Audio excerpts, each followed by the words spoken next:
காங்கிரஸ் தனித்து போட்டியிடணும்னு சொல்பவர்கள் ஒரு ஒரு ஆர்வத்தில் சொல்லலாம், அது ஒரு முட்டாள்தனமான விருப்பம். 96 பெரிய வெற்றி அடைந்தோம், ஆனால் தொடர்ந்து அதை எடுத்து சொல்லக்கூடிய நிலையில மூப்பனார் செய்யலை, அவருடைய உடல்நிலையை இது பண்ணலை. ஒவ்வொரு முறையும் டெல்லி அவர்களுக்கு முக்கியம் என்பதால், டெல்லி ஆட்சியும் முக்கியம் என்பதால் விதை நெல்லாகிய தமிழகத்தை விற்று கொண்டிருக்கிறார்கள். இருக்கிற அயோக்கியன்ல காங்கிரஸ் யோக்கியமான கட்சின்னு தான் நான் இன்னும் காங்கிரஸ்ல இருக்கேன். குறைந்தபட்சம் தமிழகம் எங்கும் காங்கிரசிற்கு இன்னைக்கு 6% உண்டு. இன்றைக்கு ஆட்சி நாங்க இல்லைன்னா திமுக ஆட்சியை இழக்கும். இன்றைக்கு ஸ்டாலினுக்கு பிறகு உதயநிதி என்ற ஒருவரை பதவியேற்ற வேண்டும் அவர் நினைக்கிறாங்க. ஆட்சியில் பங்கு அதிகாரத்தில் பங்கு இவங்க கொடுக்க மாட்டேங்கிறாங்க. இப்ப ஆட்சியில் பங்கு அதிகாரத்தில் பங்கு கொடுத்தாங்கன்னா திமுக கூட இருக்கிறது தான் சரி நானே சொல்லிடுவேன். நாங்க வெள்ளம் வந்தா திமுகவுடைய இது கலகலத்து போயிடும். ஏனென்றால்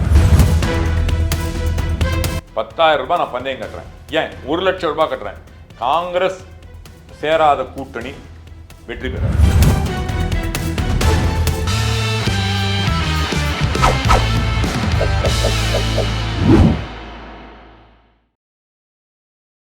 ஜெம்டி நேயர்களுக்கு வணக்கம். காங்கிரஸ் மூத்த தலைவர் அமரைக்கை நாராயணன் அவர்கள் சந்திப்பவர். வணக்கம் சார். வணக்கம் சார். 2026 சட்டமன்ற தேர்தல் உங்களுக்கு ஒரு பிரகாசமாக தெரியுது சார். நிச்சயமா. அடிமைத்தனத்திலிருந்து விடுபடுவது போல் தெரிகிறதே, உண்மைதானா? அது அடிமைத்தனத்திலிருந்து விடுபடுவது போல சொல்றதெல்லாம் உங்களை மாதிரி இருக்கவங்க, ஊடகத்தில் இருக்கவங்க, அவங்க ரேட்டிங்காக சொல்ற விஷயம். அதில் ஒன்றும் தவறில்லை. நீங்கள் உங்கள் வேலையை செய்யுங்க, நான் என் வேலையை செய்கிறேன். காங்கிரஸிற்கும் தமிழகத்திற்கும் இது ஒரு நல்ல வாய்ப்பு. நான் படப்படன்னு பொரிந்து சத்தம் போட்டு பேசுகிற ஆள் இல்லை. அதனால் இது நான் பேசுகிற ஒன்றும் டேட்டாவுடையும் நிதானமாகவும் அறிவுபூர்வமாகவும். நான் உணர்ச்சி வசப்படுவேன் அவசியமானால் மட்டும்தான். தூண்டினா உணர்ச்சி வசப்படக்கூடிய ஆள் தான். ஆனால் நம்ம இதை ஒரு அறிவுபூர்வமாக ஆக்கப்பூர்வமாக விவாதிக்கலாம், மக்களுக்கு எடுத்துகிட்டு போகலான்றது தான் என்னுடைய இன்றைய பார்வை, இன்றைய முடிவு. ஆனால் அப்போ கூட பழைய காங்கிரஸ்வாதிகள் தமிழகத்தில் காங்கிரஸ் தனித்து இயங்க விடமாட்டேன்றாங்களே சார். இல்லை, தவறான பார்வை. அதாவது நம்ம எல்லாருக்கும் நம்ம உயரம் தெரியணும். கலைஞர் சொன்ன மாதிரி அன்றைக்கி சிதம்பரம் கூட சொன்னார், எனக்கு என்னோட உயரம் தெரியணும். காங்கிரஸிற்கும் தன்னுடைய உயரம் தெரியணும். இன்று தமிழகத்தில் 1967க்கு பிறகு எந்த ஒரு கட்சியும் பைல்வான் என்று சொல்லிக்கொள்ளக்கூடிய திராவிட கழகங்களும் சரி, திராவிட கழகங்களின் வழியாக வந்தவர்கள், திராவிட கழகம் என்று இல்லை, அது ஒரு வித்தியாசமான ஒரு உதவாக்கரை. இது அதை பற்றி இப்போ பேச வேணாம், திகாவை பற்றி. ஆனால் அது வழிவந்தவர்கள் நிச்சயமாக பெரிய பைல்வான்களாக தங்களை காட்டிக்கொள்பவர்கள் யாருமே கூட தனித்து போட்டியிடலை. அதனால் காங்கிரஸ் தனித்து போட்டியிடணும்னு சொல்பவர்கள் ஒரு ஆர்வத்தில் சொல்லலாம், அது ஒரு முட்டாள்தனமான விருப்பம். அப்படியா சார்? அப்போனா 1989 காங்கிரஸ் தனித்து போட்டியிட்டு 24% வாக்கு வாங்கினது, அது ஒரு பொன்னான வாய்ப்பை நழுவு விட்டார். அதன் பிறகு மூப்பனார் அவர். நான் திரும்ப வரேன், அந்த இதுக்கு நீங்கள் ஆரம்பிச்சதுக்கு வரேன். நான் 1988 செப்டம்பர் 12ஆம் தேதி இங்கே வந்தேன் இந்தியாவிற்கு. அமெரிக்காவில் 3 வருடம் இருந்துட்டு. அப்போது ராஜீவ் காந்தி அவர்கள் என்னை அழைத்ததன் பேரில் அமெரிக்காவில் சொன்னார், நான் சந்தித்தேன் ஹியூஸ்டன் மாநகரில் 86ல் வந்திருந்தார். அவர் சொன்னார், அமெரிக்காவில் வாழும் இந்தியர்களை நான் பிரெயின் ட்ரெயினாக பார்க்கல, பிரெயின் ரிசர்வாயர், அவங்கள ஆக்கப்பூர்வமாக யூஸ் பண்ணணும், நீங்கள் வாங்கன்னு சொன்னார். 86லேயே அவர் கடிதம் எழுதி, அப்புறம் 88ல் அவருக்கும் மூப்பனாருக்கும் கடிதம் எழுதி, 89 அக்டோபர் 2ஆம் தேதி பழனியாண்டி அவர்கள் தலைமையில் இருக்குச்சு அவர்களுடைய இதில் நான் தமிழ்நாடு காங்கிரஸில் இணைந்தேன். நிச்சயமாக அது ஒரு நல்ல முயற்சி. 26 இடம் வாங்கினோம். இன்னும் கேட்டால் அந்த தேர்தலில் நாங்களும் ஜெயலலிதா அவர்கள் தனியாக நின்றார்கள், இவர்களும் 26. அப்புறம் இடைத்தேர்தல் நடந்து ஹிஸ்ட்ரி. அதற்கப்புறம் தொடர்ந்து செய்யலை, அதுதான் நாங்கள் செய்த தவறு. 91 நாங்கள் எங்கள் தலைவர் இறந்ததனுடைய அறுவடையை ஜெயலலிதா அவர்கள் அனுபவித்து ஒரு வருத்தத்தோடு சொல்கிறேன். ஜெயலலிதா அவர்கள் மேலே எனக்கு பெரிய மதிப்பு உண்டு. ஆனால் ஒரு திமிரோட எங்கள் தலைவர் இறந்ததில் ஆட்சி அமைத்து அவங்களால் நான் வரலன்னு சொல்லக்கூடியவர்கள். எஸ், மதுரையில். ஆமாம், மாநாட்டில், மதுரை மாநாட்டில் 96 அதே மாதிரி எங்களுக்கு ஒரு பெரிய வலு வந்துடுது. தேங்க்ஸ் நரசிம்மராவ், நாங்கள் அந்த வாய்ப்பை இழந்தோம். ரஜினி எங்கள் கூட வரேன்னாரு. நிச்சயமாக நாங்கள் தனித்து போட்டி இருந்தால் நரசிம்மராவும் அதில் உதவி இருந்தது. அதனால் தமிழ் மாநில காங்கிரஸ் பிரிந்தது. தமிழ் மாநில காங்கிரஸுக்கும் அந்த நேரத்தில் மூப்பனார் அவர்கள் மேலே எனக்கு பெரிய மதிப்பு உண்டு. மூப்பனார் அவர்கள் என்னை விட அவர் இருக்குச்சு ப்ரெஸ்ஸுக்கிட்ட பேச ஓட்டக்கூடிய ஒரே ஆள் நான் தான். மற்ற எந்த ஆளும் பேச முடியாது. இன்னும் கேட்டால் முதல்ல சிவசங்கரி அந்த காலத்தில் இதை ஆரம்பிக்கச்சு. அவங்க எழுத்தாளர் சிவசங்கரி அவங்க டிவி இது பண்ணாங்க. என்ன தான் முதல்ல பேச சொன்னார். அதே மாதிரி தமிழ் மாநில காங்கிரஸ் சார்பாக அதற்கு பிறகு சேஷன் அவர்கள், டிஎன் சேஷன் அவர்கள் டிவியில் இருந்தார். அதுலேயும் என்ன தான் பேச வைத்தார். மூப்பனாருக்கு தெரியும் யார் சரியாக பேச முடியும். என்ன தான் எலெக்ஷன் கமிஷனில் ரெப்ரசென்ட் பண்ண சொன்னார். இன்னும் கேட்டால் எலெக்ஷன் கமிஷனில் மற்றவங்க எல்லா கட்சிகளுமே அப்போ நான் 96 மூப்பனாரையும் உதயமூர்த்தி சுஜாதா அவர்கள் வர வைக்க பார்த்தா அவர் வரல. ஆனால் அவங்க இந்த எலெக்ஷன் ஓட்டிங் மிஷினை நான் தான் தமிழ் மாநில காங்கிரஸ் சார்பாக முதலாக தமிழகத்திற்கும் இந்தியாவிற்குமே கொண்டு வந்தேன். அப்புறம் தான் எலெக்ஷன் கமிஷன் அதை அடாப்ட் பண்ணாங்க. நான் அதை சப்போர்ட் பண்ணி மற்ற கட்சிகள் எதிர்க்கச்சே voting machine is better than what it is current situation பேசினேன். எதற்கு இதெல்லாம் சொல்கிறேன்னா, அப்போது ஒரு வாழ்க்கையை இருந்தோம். 96 பெரிய வெற்றி அடைந்தோம். ஆனால் தொடர்ந்து அதை எடுத்து சொல்லக்கூடிய நிலையில் மூப்பனார் செய்யலை. அவருடைய உடல்நிலையை இது பண்ணலை. 2001 வாசன் அவர்கள் கூட தலைமையில், வாசன் அவர்களுக்கு நான் இப்பயும் என்னுடைய நண்பர் தான். அவர் கூட பல முறையில், ஏன்னா அவருக்கு அப்போ பிரஸ் கூட பேச பழக்கலாம். அவர் கூட இருந்து பல விஷயங்களை அவரும் நானும் பேசி அறிந்து இன்னும் அகில இந்திய கமிட்டியோட இணையச்சே அதுக்கு நானும் ஒரு பாலமாக இருந்தேன். ஆனால் இணையாதீங்கன்னு சொன்னவன்னு நான். இதெல்லாம் வரலாறு. ஆனால் அது காலத்திற்கு ஏற்ற இதுவாக இருக்கணும். இன்றைய நிலையில தனித்து நிற்க வேண்டும் என்பது சரியான வழி அல்ல. ஆனால் தனி வழி எடுக்க வேண்டும் என்பது சரியான நிலை. காங்கிரஸுடைய ப்ராப்ளம் என்னன்னா, தொடர்ந்து இந்தியாவிலே காங்கிரஸுடைய ப்ராப்ளமே அகில இந்திய காங்கிரஸ் கமிட்டியை நான் குற்றம் சாட்டுகிறேன். ஆனால் நாங்கள் இருந்தால் அப்படி செய்யணும், அது வேற விஷயம். அவர்களுக்கு டெல்லி முக்கியம். அது இந்திரா காந்தி காலத்திலேருந்தே நடந்தது. சட்டமன்ற அண்ட் பாராளுமன்ற தேர்தலில் அது ஸ்ட்ராட்டஜிக்கலா அவங்களுக்கு ஒர்க் ஆச்சு. அப்போ ஆனா ஒவ்வொரு முறையும் டெல்லி அவர்களுக்கு முக்கியம் என்பதால், டெல்லி ஆட்சி முக்கியம் என்பதால் விதை நெல்லாகிய தமிழகத்தை விற்று கொண்டிருக்கிறார்கள். மற்ற மாநிலங்களிலும் இதுதான் நடந்தது. அதனால தான் கழுத தேஞ்சு இன்னைக்கு கட்டெரும்பாயிடுச்சு தமிழ்நாட்டில். நிச்சயமா டெல்லியிலையும் ஏறனா உங்களுக்கு இது தருவது இதுதான் விளைநிலம். இந்த விளைநிலத்தில் இருக்க நெல்களை நீங்கள் ஏற்று விற்றுக்கொண்டே இருந்தா, விளைநெல் இல்லை விதை நெல்லை எடுத்து விற்றுக்கொண்டிருந்தா அந்த மாநிலங்கள் எல்லாம் போயிடுது. அதனால அப்போ உங்களுக்கு ஒண்ணுமே இல்லாமல் போயிடும். இன்றைக்கு காங்கிரஸ், அகில இந்திய காங்கிரஸ் கமிட்டிக்கு நான் சொல்லிக் கொள்கிறேன், தமிழக காங்கிரஸ் கமிட்டிக்கு சொல்றேன், இது ஒரு நல்ல வாய்ப்பு. பல முறை நீங்கள் வாய்ப்பை நழுவ விட்டீர்கள். இன்று நழுவ விடாதீர்கள். உங்களுக்கு ஒரு பெரிய வாய்ப்பு, தமிழகத்திலே ஆட்சியிலே அதிகாரத்திலே பங்கு பெற. அதை உபயோகப்படுத்திக் கொள்ளுங்கள் என்று மட்டுமே நான் சொல்கிறேன். சார், உண்மையிலே திரும்ப சொல்றேன், காங்கிரஸில் ஒரு சைடு விஜய் ஆதரவாளர்கள், இன்னொரு சைடு திமுக ஆதரவாளர்கள் அப்படின்ட்டு காங்கிரஸ்ல இருக்கிறாங்க. தவறு. நான் என்ன பத்தி சொல்லிக்கிறேன், ஏன்னா ஊரை பத்தி உபதேசம் பண்ண நான் இல்லை. நான் காங்கிரஸை பற்றி மட்டுமே நினைத்து கொள்கிறார்கள். டாக்டிக்கலா நான் திமுகவுடைய இதை சப்போர்ட் பண்ணியிருக்கேன். This a tactical. ஆனால் ஒவ்வொரு அடியும் நிதானமாக எடுத்து வைக்கச்சே இந்த காங்கிரஸில் என்னன்னா, சுயநலவாதிகளும் முட்டாள்களும் தங்கள் வாரிசுகளை மட்டுமே வளர்க்க வேண்டும் என்ற எண்ணம் உடையவர்களுமே முடிவு செய்யக்கூடிய நிலையில இருக்காங்க. அதனால ஒவ்வொரு முறையும் தவறான முடிவு எடுக்கிறோம். ஏன்னா யார் இதை காங்கிரசிற்காக பேசுபவர்களுக்கு அதன் கூட்டணியில் உள்ள அதிமுக முன்பு இருந்தாலும் திமுக இருந்தாலும் காங்கிரசிற்காக பேசுபவர்களை வளர்த்து விடாமல் இருப்பதிலே அவர்கள் தெளிவாக இருக்கிறார்கள். திமுக ஆதரவாளர்கள், திமுக அதாவது காங்கிரஸை தவிர காங்கிரஸில் இருந்து கொண்டு இப்ப என்னையே ஒரு குத்தம் சாத்துவாங்க. மூத்த தலைவர்கள், இளைய தலைவர்கள், தங்களுடைய வாரிசுகளை வெற்றி பெற செய்து அப்படி எம்எல்ஏக்களோ எம்எல்ஏக்கள் எம்பி ஆக வேண்டும், தமிழகத்தை நாம் தனித்து இயங்க வேண்டும் என்று இதில் கட்சியை வளர்க்க வேண்டிய எந்த இதுவுமே இல்லையே சார் அவங்க கிட்ட. என்ன ப்ராப்ளம்னா எம்எல்ஏக்களோ எம்பிக்களோ மந்திரிகளோ நம்ம பேச்சுக்கு தான் சொல்கிறோம். காங்கிரஸ் அதை பல நேரத்தில் நடைமுறைப்படுத்தி இருக்கு. காங்கிரஸை விட நாடு முக்கியம், அதில் நான் ரொம்ப தெளிவாக இருக்கேன். இருக்கிற அயோக்கியனில் காங்கிரஸ் யோக்கியமான கட்சின்னு தான் நான் இன்னும் காங்கிரஸில் இருக்கேன். காங்கிரஸை விட நாடு முக்கியன்றதுல எந்த விதமான சந்தேகமும் வேணாம். அதே போல் ஒரு தனி மனிதரை விட காங்கிரஸ் முக்கியன்றது நம்ம எல்லாரும் புரிஞ்சுக்கணும். ஆனால்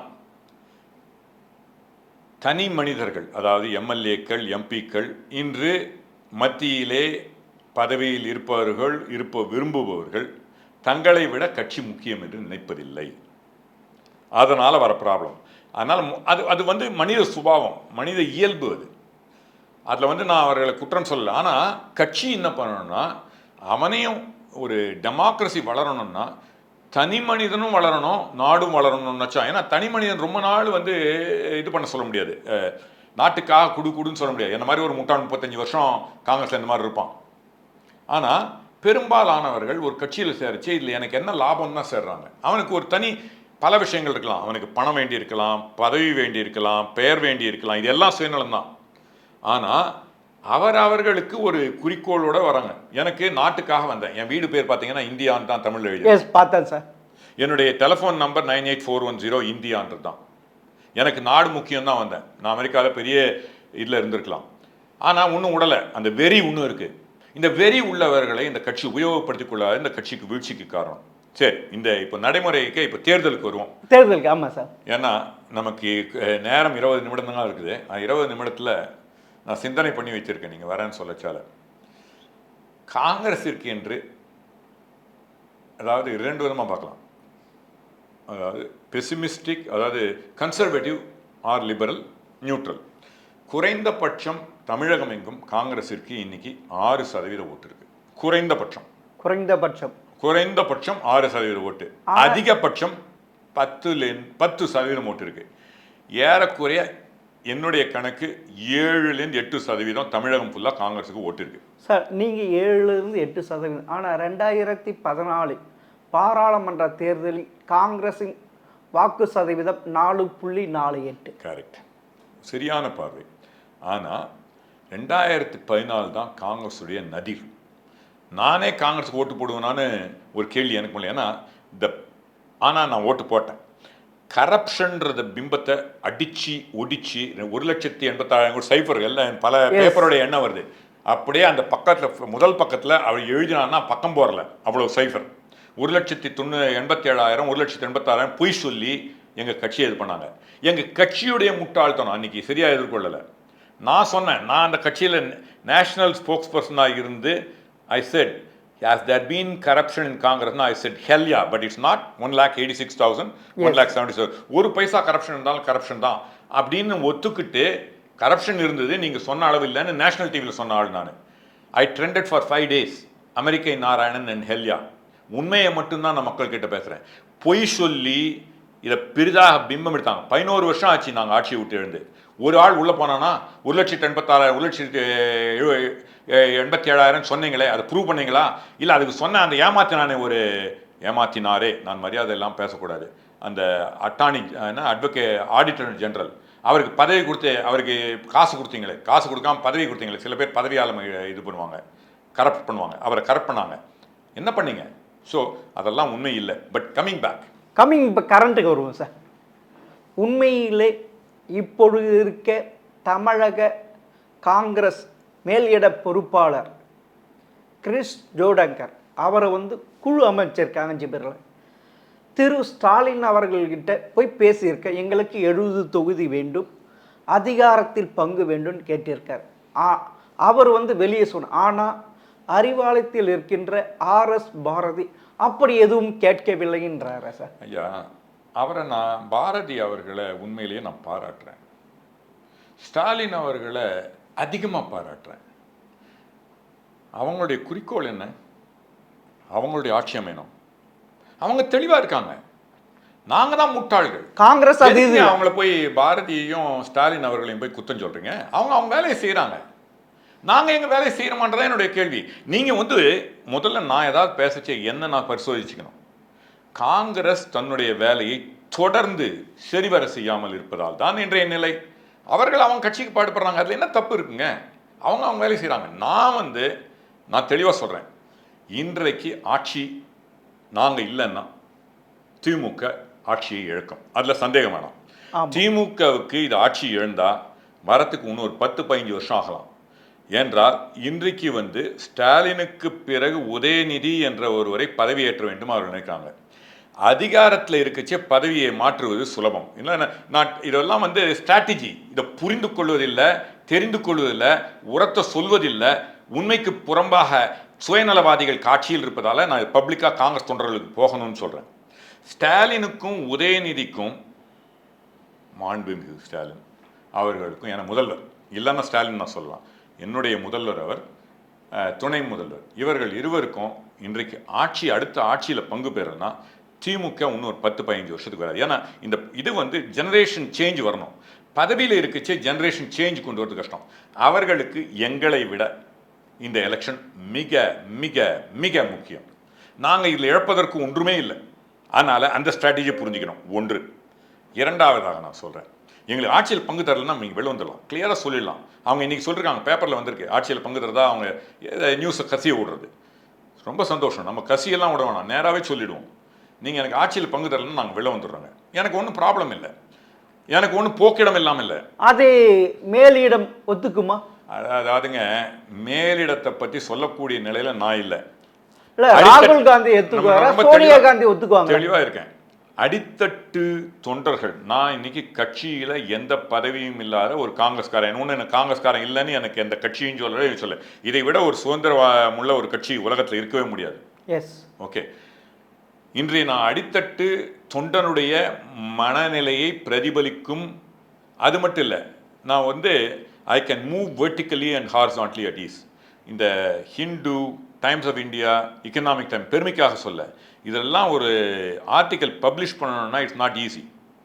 you should be analytical, you should be well read, you should be well rounded. 10-12 ஆர்டிக்கலை தொடர்ந்து நான் பல நாட்கள் படுறேன். ஸோ மன்மோகன் சிங் அவர்களுடன் நான் பேசியிருக்கிறேன், அவருடைய நிலையில் நான் பேச முடியும். நான் அடித்தட்டில் ஆட்டோக்காரர், அனைத்து கட்சி ஆட்டோ தொழிற்சங்கத்துடைய கௌரவ தலைவராக இருந்தவன். நான் சொன்னது தான் ஜெயலலிதா அவர்கள் தமிழகத்தில் மழைநீர் அறுவடை திட்டத்தை நான் சத்தியமூர்த்தி பவனில் முதல்ல கொண்டு வந்தேன். அப்புறம் தான் ஜெயலலிதா அவர்கள் கொண்டு வந்தாங்க. சி சுப்பிரமணியமும் மூப்பனார் ஆரம்பித்தார். இதற்கெல்லாம் ரெக்கார்டு இருக்குது. So I can think logically, I can work at the grass root level. நான் இன்னைக்கு அன்றைக்கு 62-63 ஆபரேஷன் 62-63 தமிழ்நாட்டில் உள்ள 12,524 கிராமங்களில், பெரும்பாலான கிராமங்களில் காங்கிரஸ் வரணும்னு சொல்லிட்டு 2014 தோற்றவுடன் கிராமங்களில் பரப்ப தண்ணி இன்னைக்கு இவர் நம்ம செல்லப்பிறந்தை எடுத்து செய்யணும்னு வளர்த்துக்கிட்டு இருக்காரு. இதெல்லாம் நான் மேல்தட்டில் ஏசியில் உட்காந்து செய்கிற அரசியல். நான் கிராமங்களுக்கு போய் 5,000 பேரை பல கிராமங்களில் சந்தித்து, 500 கிராமங்களில் ஏறக்குறைய 15,000-20,000 பேர் சந்தித்து ஆபரேஷன் 62-63 நஞ்சப்பண்ணி எங்கள் தொழிற்சங்க தலைவர் இருந்தார். இதெல்லாம் ரெக்கார்டில் இருக்குது. எதுக்கு சொல்கிறேன், நான் மேல்தட்டு அரசியல் மட்டும் செய்யலாம், ஆனால் சிந்திக்கக்கூடியவன். இந்த சிந்திக்க சொல்கிறேன், அவங்க செய்வாங்களான்றது அவங்க தான் செய்ய முடியும். அதற்கு எனக்கு இது இல்லை. தமிழக காங்கிரஸில் இருக்க மேல்தட்டுகள் இதெல்லாம் தேவையானது. இது இன்டாக்டான கூட்டணி, வெற்றி கூட்டணி. நாம் இப்போது பாராளுமன்றத்தில் எதிர்க்கட்சி ஆவதற்கு காரணம் தமிழகத்தில் வந்த 10 எம்பிக்கள் திமுகவுடன்.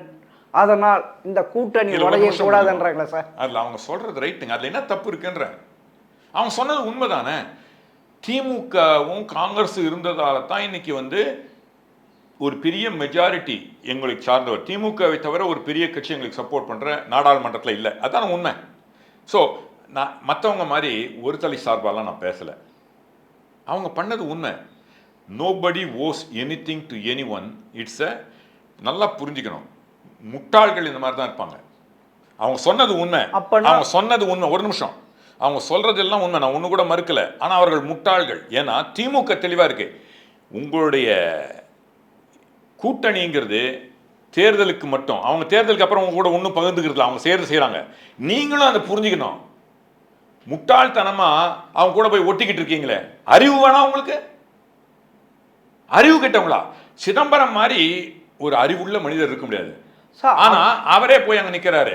ஆமா, இங்க ஒரு காங்கிரஸுக்குள் நம்ம தனித்து இயங்கணும், விஜய் கூட கூட்டணி வைக்கணும்ட்டு பெரிய லெவல்ல இது வரப்பு அவர் திடீர்னு போயிட்டு ஸ்டாலின் சந்திச்சு அதை அப்படியே அமைக்க ஐவர் குழு அமைச்சாரு. திருப்பவும் இப்பயும் இப்ப பெரிய வேலைக்கு திருப்பி அதை செய்யறார். ஒரு அறிவாளியான ப. சிதம்பரம் இப்படியே போனாரு.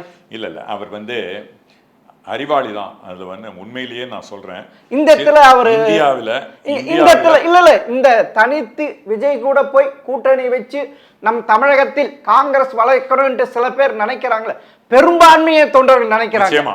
அதுல அதை தடுக்கிறாரே ஏன்? அவருடைய அறிவு மங்கி போச்சு அந்த இடத்துல. சிதம்பரத்தை அறிவு மங்கி போச்சுன்னு நான் என்னைக்குமே சொல்ல மாட்டேன். அவரை மாதிரி புத்திசாலி. ஆனா இங்க தடுக்கிறாரு அவரு. நீங்க தவறா பாக்குறீங்க. காங்கிரஸுக்குன்னு ஒரு ஸ்ட்ராட்டஜி இருக்கு, ரைட்டா? அது செய்யறாங்கன்னு நினைக்கிறேன். இந்த முறை செய்வாங்கன்னு நினைக்கிறேன். உண்மையில விஜய் கூட கூட்டணி போவதுக்கு ரெடியா இருப்பாங்க. தமிழகத்தில் காங்கிரஸ் வளர்ப்பாங்க நினைக்கிறீங்க நீங்க? விட்டுடுவாங்களா மூத்த தலைவர்கள் தங்களுடைய சுயநலத்துக்காக? யாரையுமே நான் குறிப்பிட்டு சொல்ல விரும்பல. ஆனா ஒண்ணு சொல்றேன், இந்த வாய்ப்பையும் விட்டீங்கன்னா நீங்க அடுத்த 30 வருஷத்துக்கு இது பண்ணணும். ஏன் இந்த வாய்ப்பு பல பேருக்கு புரியற மாதிரி சொல்றேன். ஏன் இது வாய்ப்புன்னு சொல்றேன்? காங்கிரஸுடைய உங்க கணக்கே வச்சுக்கோம், 6% வச்சுக்கோம். 6% ஓட்டு இன்னைக்கு காங்கிரஸ் இருக்குன்னு வச்சுக்கோம். அது நான் நம்பல. ஒரு நிமிடம். அதே ஒரு எக்ஸாம்பிள் சொல்றேன் சார். ஆனா தமிழகத்தில் பிரதமர் வேட்பாளர் யாருன்ட்டு ஒரு சர்வே எடுத்தா 70-80% ராகுலுக்கு தான் சார் இருக்கும். அப்படி இருக்கிறப்ப இந்த கட்சியை வளர்க்கலாம்ல சார்? தமிழகத்தில் 6-7% குறைந்தபட்சம், நான் நினைக்கிறேன் 10% கன்சர்வேட்டிவா எடுத்துக்குவோம். இன்றைய தேர்தலில் காங்கிரஸ் போற இடத்துக்கு அபவுட் 7% ஓட்டு இருக்கும். எஸ், ரைட்டா? விஜய்க்கு குறைந்தபட்சம் 15% ஓட்டு, அதிகபட்சம் 20%. நம்ம எப்பயும் குறைந்ததை எடுத்துக்குவோம், கன்சர்வேட்டிவா பேசுவோம். 15-7 27. டிடிவி தினகரன் இவங்கெல்லாம் பாக்கெட்ஸ் ஆஃப் இன்ஃப்ளூயன்ஸ். இவங்கெல்லாம் அவசியம். ஏன்னா அவங்க தமிழ்நாடு ஃபுல்லா ஓட்டு கிடையாது, ஆனா குறிப்பிட்ட இடங்களில் ஓட்டு இருக்கு. அவங்கெல்லாம் இருந்தா அந்த இடத்துல ஜெயிக்க முடியும். காங்கிரஸை மட்டும் வச்சுக்கிட்டு எங்களுக்கு காங்கிரஸ் தமிழ்நாடு ஃபுல்லா எங்க 10% இருந்தாலும் சரி, விஜய்க்கும் சரி தமிழ்நாடு ஃபுல்லா 15% இருந்தாலும் இது பரவலா இருக்கிறதால வெற்றி பெற வாய்ப்பு. ஏன்னா ஃபர்ஸ்ட் போல்ல வராது. அதனால கொஞ்சம் தயவு செஞ்சு இன்டர் பண்ணாம கேளுங்க. ஸோ இவங்களுக்கு 2%, 1% வச்சுங்க, டிடிவியும் ஓபிஎஸும். ஓகே. ஸோ 22-3 25 ஆச்சு. இவர் வராருன்னு வச்சுங்க, நாங்க வெளில வந்தா திமுகவுடைய இது கலகாலத்து போயிடும். ஏனென்றால் வெளியே வரும் சார். ஏனென்றால் ஆட்சியில் பங்கு, அதிகாரத்தில் பங்கு இவங்க கொடுக்க மாட்டேங்கிறாங்க. இப்ப ஆட்சியில் பங்கு, அதிகாரத்தில் பங்கு கொடுத்தாங்கன்னா திமுக கூட இருக்கிறது தான் சரி நானே சொல்லிடுவேன். அதுல ஒன்றும் சந்தேகம் வேணாம். இது வெற்றி கூட்டணி, சந்தேகமே வேணாம். ஆனால் ஆட்சியில் பங்கு, அதிகாரத்தில் பங்கு அவங்க கொடுக்கணும், இல்லைன்னா வெளில வந்துடணும். ஏன்னா உபயோகமே இல்லை. அவங்க ஜெயிச்சு எனக்கு என்ன லாபம்? நல்லா புரிஞ்சுங்க. காங்கிரஸ் தொண்டனை மிதிக்கிறாங்க, அவனை கசக்கிறாங்க, அவமானப்படுத்துறாங்க. நான் ஸ்டாலின் அவர்கள் கூட ஒரு முறை பேசிய போயிருந்தேன். அது ஒரு கடினமான நேரம். அவருடைய தந்தையாருடைய உடல்நிலை சரியில்லை, பப்ளிக்காக சொல்கிறேன். பக்கத்தில் இவர் இருந்தார், துரைமுருகன். எப்படி கிண்டல் அடிச்சார் தெரியுமா? ஆனால் நான் அப்போ உடனே பதில் பேசிட்டேன். எனக்கு இது காங்கிரஸ் திமுக கூட்டணி, திமுக காங்கிரஸ் கூட்டணி இருக்கலாம், ஆனால் என்னை பொறுத்தவரை இது காங்கிரஸ் திமுக கூட்டணி தான். காங்கிரஸ் தான் முதலிடம். திரும்ப சொல்லிட்டேன் அவர்கிட்ட. இதை உங்ககிட்ட ஒரு நல்ல விதமாக சொன்னேன். அவ்வளோ மாதிரி அசிங்கமாக பேசக்கூடிய ஆள் துரைமுருகன் மாதிரி ஆள் நான் இல்லை. ஏன்னா பக்கத்திலேயே வச்சுக்கிட்டு கிண்டல் அடிக்கிறதுக்குன்னே ஆள் இருப்பாங்க. தொடர்ந்து பண்ணுறாங்க, அவமானப்படுத்துகிறாங்க. இது மற்ற கட்சிகளையும் பண்ணுறாங்கன்னு எனக்கு தெரியும். எந்த கட்சியும் அங்கே விருப்பப்பட்டு இல்லை, ஆனால் வேறு வழி இல்லாமல் இருக்கும். அதனால் பிசிகே உள்ள வரும். பிசிகே வந்தால் நம்ம ஏற்கனவே பேசினோம், 15-7-22-2-24. பிசிகே வந்தால் ஒரு 3-4% வரும், 28. கம்யூனிஸ்டும் உள்ள வந்துடுவாங்க, 32. திமுகக்கு மட்டுமே இருக்கிற வாக்கு 25-28%. அதிமுகக்கு மட்டுமே இன்று இருக்கக்கூடிய வாக்கு ஒரு 15 மேபி 22% கூட வரலாம், ஹையர் லெவலில். இப்போ இந்த கூட்டணி 32% ஜெயிக்கணும்னு நினைச்சாங்க. எந்த கூட்டணி ஜெயிக்குமோ அதுக்காக ஓட்டு போகிறதுக்கு 7-8% இருக்கான். 40% வந்து மும்முனை போட்டி 4 முனை போட்டியும் வந்தா 160 180 எம்எல்ஏக்கள் எங்க கூட இருக்கான், கேரண்டி.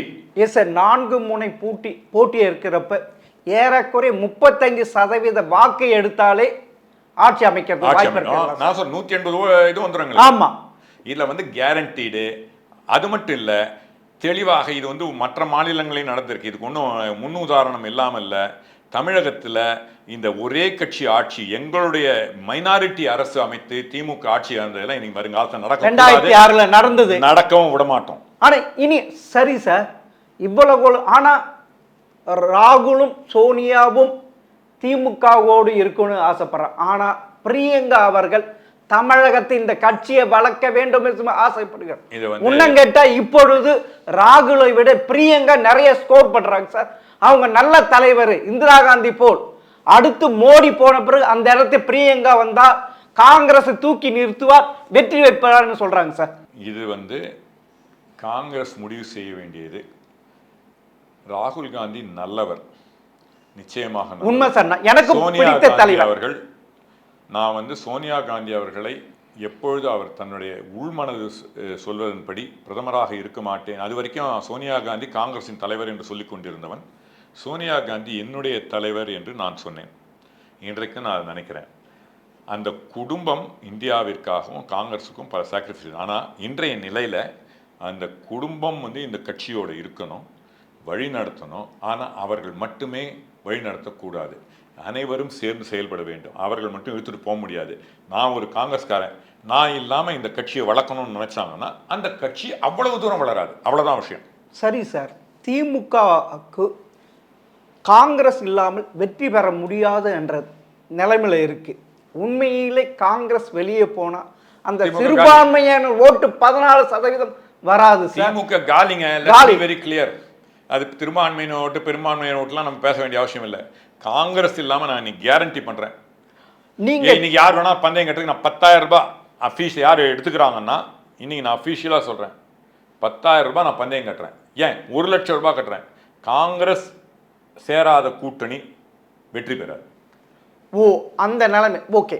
ஆனா இந்த காங்கிரஸ் விஜய் கூட சேர்ந்தா ஆட்சி அமைப்பதற்கு வாய்ப்பு இருக்குன்றீங்க? நிச்சயமா. நான் உங்களுக்கு கிளீனா லாஜிக்கலா சொல்லிட்டேனே. விஜய், மறுபடியும் சொல்றேன், விஜய் குறைந்தபட்சம் 15%, குறைந்தபட்சம் நாங்கள் 6 21%, விசிகே 3%, ஸோ 24, ஓபிஎஸ் இது டிடிவி ஒரு 3%, ஸோ 29, 2 கம்யூனிஸ்ட் கட்சிகள் 4%, 33. ஜெயிக்கிறவங்க எல்லாம் இதுதான் ஜெயிக்கிற கூட்டணின்னு ஆகிடும். அவங்க 7%, 40% வந்தால் தமிழ்நாடு 180 சீட்டு நிச்சயம்.